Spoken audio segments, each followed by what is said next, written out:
ایک بات ذہن میں آتی ہے کہ یہ کام تو کفار مکہ بھی کر رہے تھے، کہتے تھے لات ہمارا وسیلہ، حبل ہمارا وسیلہ، عزا ہمارا وسیلہ، پھر آپ کہتے غوث پاک ہمارا وسیلہ۔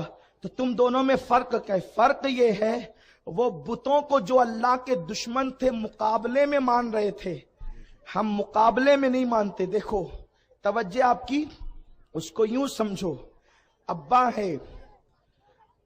ہے اور ابا کے سامنے کوئی ابا بن کر کے کھڑا ہے، توجہ بہت قیمتی بات کہہ رہا ہوں، سمجھنے کی ہے۔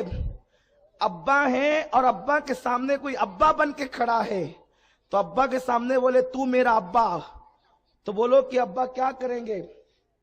ابا بولیں گے ایسا تو نکلا، اور وہ بھی جس کے دو باپ ہوں پھر وہ شریف تو نہیں ہوتا۔ یہی تو ہے، ابا کے سامنے کسی کو ابا ماننا تو یہ باپ کی بھی توہین، خود کی شرافت پر بھی سوالیہ نشان، ماں کی پاکیزگی پر بھی سوالیہ نشان۔ یہ کام وہ کرتے تھے جو لات و حبل کو خدا مانتے تھے اور وسیلہ کہتے تھے۔ لیکن ابا ہے، ابا کا چھوٹا بھائی ہے، اور ابا کے سامنے چھوٹے بھائی کو ان کے کہتا ہے او میرے چچا جان تو میرے باپ کی طرح ہے۔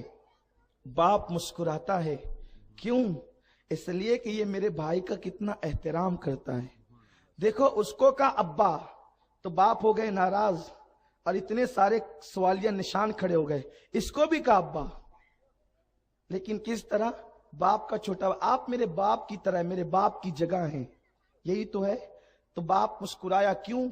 کیونکہ میں اس کا باپ ہوں، تو یہ میرے باپ ہونے کی وجہ سے یہ میرے رشتہ دار کو چاہتا ہے، یہی تو ہے۔ تو باپ خوش ہوگا۔ باپ کی بہن کو پھوپھی بول کر کے پکارا تو میری ماں کی جگہ پر ہے، تو باپ خوش ہوگا کہ یہ میری وجہ سے میری بہن کو چاہتا ہے۔ باپ کی ماں کو کہا دادی اماں آپ بڑی اچھی ہے، میرے لیے دعا کر دیں، باپ خوش ہوا کہ یہ میری وجہ سے میری ماں کو بھی چاہتا ہے۔ بتائیے اگر جتنے رشتے بڑھتے جائیں گے باپ کی خوشی اتنی بڑھتی جائے گی، کیوں؟ کیونکہ وہ باپ کے رشتے دار ہیں۔ تو جس کے دل میں باپ سے جتنا پیار ہوگا وہ باپ کے رشتے داروں سے اتنی محبت کرے گا۔ یہی تو قانون ہے، یہی تو طریقہ ہے، بلا تشبیہ اور بلا تمثیل۔ اللہ کا کوئی رشتے دار نہیں، لیکن اللہ نے بھی کچھ اپنے رشتے بنا رکھے ہیں۔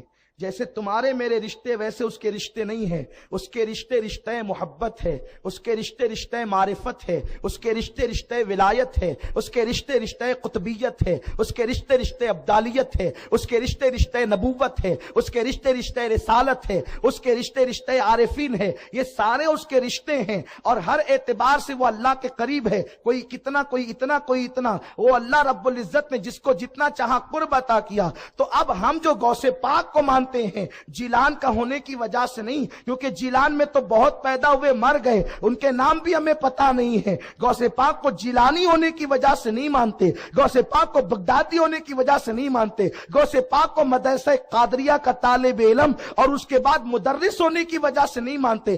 غوث پاک کو جو مانتے ہیں وہ اللہ کا ولی ہونے کی وجہ سے مانتے ہیں۔ ہمارا رشتہ صرف اللہ سے ہے۔ اب اللہ کا جو رشتہ جوڑ لے اور جو اللہ کا قرب حاصل کر لے اس سے ہم اپنے رشتے کو جوڑ لیں گے، اور اسی رشتے کو جوڑ لو گے تو تم اللہ تک پہنچ جاؤ گے۔ اسی کو وسیلہ کہتے ہیں۔ اور ہم اللہ کے ولی کو جو ہے وہ معبود نہیں سمجھتے، خدا نہیں سمجھتے، خدا کے برابر نہیں سمجھتے، ابن اللہ اللہ کا بیٹا نہیں سمجھتے، بلکہ ہم انہیں اللہ کا بندہ سمجھتے ہیں اور اللہ کا دوست سمجھتے ہیں۔ اور اللہ نے یہی ہمیں حکم دیا، یا ایھا الذین آمنوا اتقوا اللہ وکونوا مع الصادقین، اے ایمان والو اللہ سے ڈرو اور سچوں کے ساتھ ہو جاؤ۔